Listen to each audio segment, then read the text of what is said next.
तुम्ही कधी लक्ष दिलंय का? 100 रुपयाच्या नोटेवर दिसणारं हे भव्य आणि नक्षीदार शिल्प नेमकं काय आहे? हे आहे राणी की वाव, गुजरातमधील पाटण शहरात स्थित भारतीय स्थापत्यकलेचा एक अद्भुत नमुना. ही वाव म्हणजेच विहीर, जी 11व्या शतकात सोलंकी वंशातील राजा भीमदेव पहिला यांच्या स्मरणार्थ त्यांची पत्नी राणी उदयमती यांनी बांधली. 7 मजले इतकी खोल असलेल्या या विहिरीत 500 पेक्षा जास्त मोठमोठे शिल्प आणि हजारोहून अधिक बारीक आणि सुंदर कोरीव शिल्पामध्ये दशावतार, चामुंडा, कल्की, महिषासुरमर्दिनी, शिव पार्वती अशा अनेक कोरीव मूर्ती पाहायला मिळतात. म्हणूनच राणी की वाव आज युनेस्को वर्ल्ड हेरिटेज साईट आहे. या ठिकाणी पाणी भरायला येणाऱ्या लोकांनी इथे बसून विसावा घ्यावा आणि या सुंदर मूर्ती पाहत इतिहास आणि चांगल्या विचारांची त्यांना माहिती मिळावी, असा या बांधकाम मागचा उद्देश होता.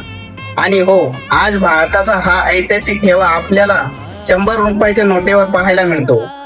तुम्हाला हे आधी माहित होतं का? कमेंट मध्ये नक्की सांगा.